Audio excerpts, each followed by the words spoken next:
Quando uma mãe chega para mim dizendo: Natália, eu vejo algumas coisas do meu filho e fico pensando se não pode ser autismo.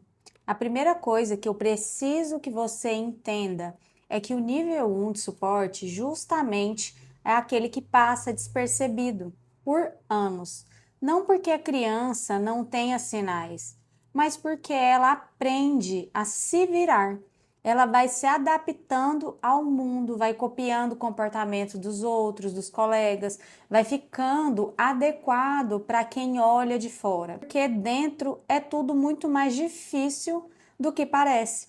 Por isso, quando você começa a notar detalhes que antes não chamavam tanto atenção, eu sempre te falo a mesma coisa e sempre vou falar: calma, você não precisa se desesperar, porque você não precisa entender tudo agora.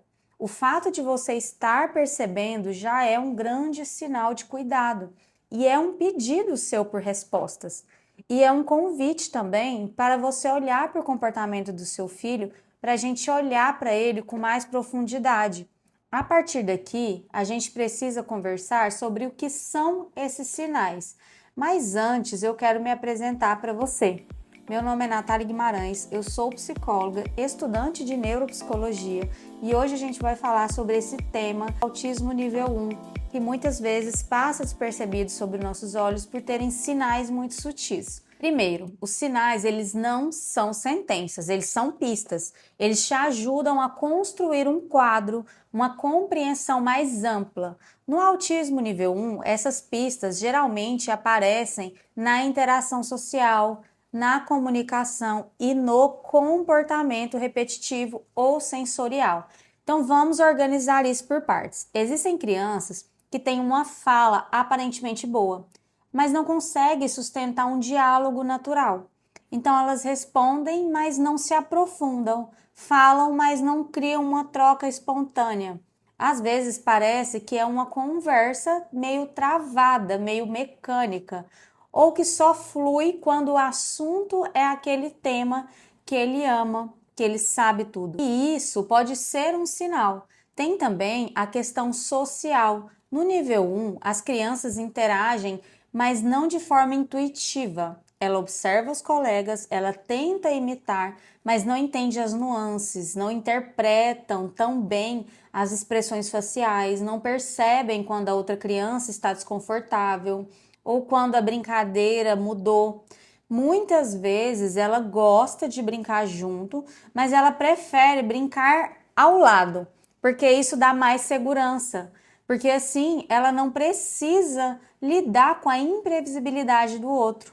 O comportamento também pode dar pistas. As crianças de nível 1 muitas vezes têm movimentos repetitivos, sutis, que passam despercebidos. Mexer os dedos, balançar a perna, morder a gola da camisa, enrolar o cabelo, manipular objetos do mesmo jeito. Às vezes são coisas tão discretas que ninguém percebe. Só a mãe que vai perceber porque ela vê ele ali todos os dias.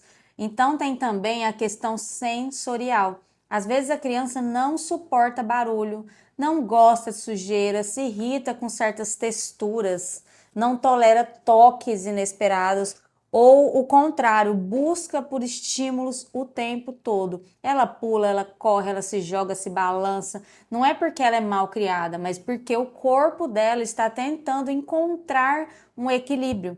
E aí também existe outro ponto muito importante, a previsibilidade. Crianças de nível 1 pode parecer mandonas ou controladoras, mas na verdade elas estão tentando se proteger da ansiedade que surge quando algo inesperado acontece. Então, se mudar de rotina, trocar a ordem das coisas, alterar o que foi combinado antes, tudo isso desorganiza profundamente, porque o cérebro dela precisa saber o que vem a seguir para ele conseguir funcionar bem. Só que é muito importante entender que nada disso define o autismo sozinho.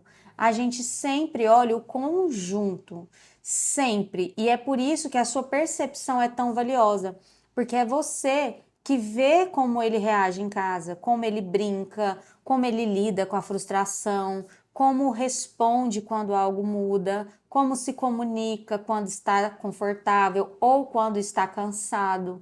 Esses detalhes são muito mais importantes do que qualquer vídeo que você vê na internet ou lista que você achar pronta. E aqui entra mais uma parte da nossa conversa: diagnóstico. Porque quando você começa a perceber esses sinais, é natural que o próximo pensamento seja: é autismo.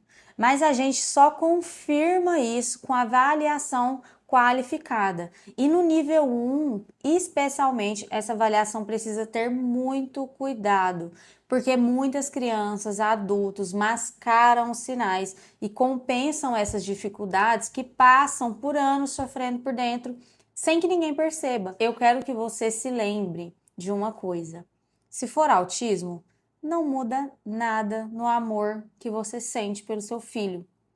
Não muda a beleza que existe na forma dele ser. Não muda o futuro que ele pode ter. O diagnóstico não reduz, não limita, não define. Ele vai iluminar o caminho, ele vai trazer explicações, ele vai abrir portas para suporte, para direitos, para estratégias que deixam a vida dele mais leve. E talvez a parte mais importante dessa conversa seja essa: você não precisa de pressa, você não precisa de desespero, não precisa de medo. Você precisa de informação correta, de um olhar atento e de orientação. Tudo isso tem começo e meio e acompanhamento. Então, se hoje você está percebendo sinais no seu filho, o que eu posso te pedir é: não ignore, mas também não apavore. Observe, registre, converse com profissionais, busque uma avaliação, entenda o funcionamento dele e lembre-se que crianças não precisam ser perfeitas para serem incríveis, elas só precisam ser compreendidas. Se esse conteúdo fez sentido para você, continua aqui comigo. Eu estou sempre trazendo explicações profundas e caminhos que são possíveis para as mães que estão vivendo exatamente isso. Então já deixa seu like, se inscreve no canal, ativa o sininho. Assim você não perde os próximos vídeos, onde eu vou aprofundar cada vez cada um desses sintomas com exemplos reais. E se você quiser apoio mais direto, tem um link que eu vou deixar na descrição. Você não precisa fazer esse caminho sozinha. Eu estou aqui para caminhar junto com você. Um beijo e até o próximo vídeo.